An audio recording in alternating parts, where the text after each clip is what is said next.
The Three Musketeers is a historical adventure novel first published in 1844 and written by Alexandre Dumas père. Now, why do I say père or father?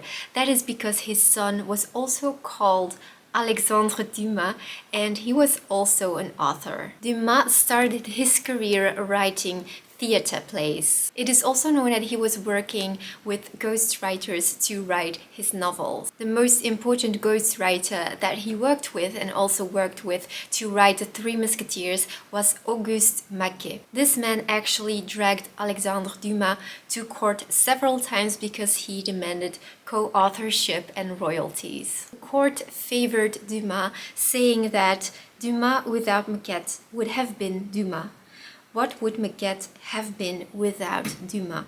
I kind of feel bad for this man not getting the recognition that he deserved. The Three Musketeers is set in the 17th century under the reign of Louis XIII. There have been many adaptations of this book, but I haven't seen a single one, and now after finishing this book, I am really eager to go and watch some movie adaptations. Our main character is D'Artagnan, and he is a musketeer. He comes to Paris and he meets three other musketeers, Athos, Porthos, and Aramis. Musketeers were an elite group of soldiers who were the personal bodyguards of the king. When D'Artagnan arrives in Paris, he befriends these three musketeers, and together they live all kinds of adventures. We get political intrigue, espionage, dueling, and our conflict with Cardinal Richelieu. He was a powerful and cunning figure in the history of France, and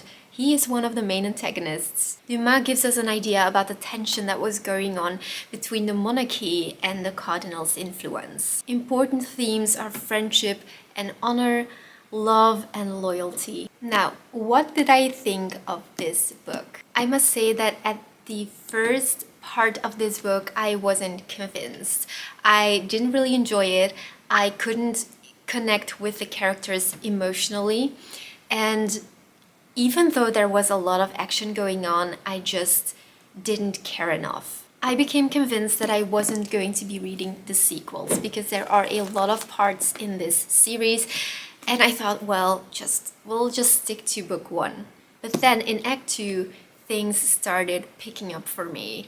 I started liking the Musketeers more, even though they are quite, I don't want to say unlikable, but they're not likable either. Like, I really appreciated their friendship, but there wasn't much else that I appreciated about them. Their loyalty for each other especially became clear in the third act. And the third act was the act that convinced me that I wanted to go on reading this series. I think it was phenomenal, especially because of one of the antagonists, and actually the most important antagonist, which is a woman. I'm not going to tell you who it is, you probably already know. I love how we slowly got to know the background story of our main antagonist. Usually my feelings about a book don't change. If I don't like the beginning, I usually don't like the book magically by the end. But this time, it was like one of the first times that I experienced something like this, that my feelings toward it were not that good in the beginning, but by the end I was hooked. The next part in the series is called The Red Sphinx, and I will definitely be picking it up.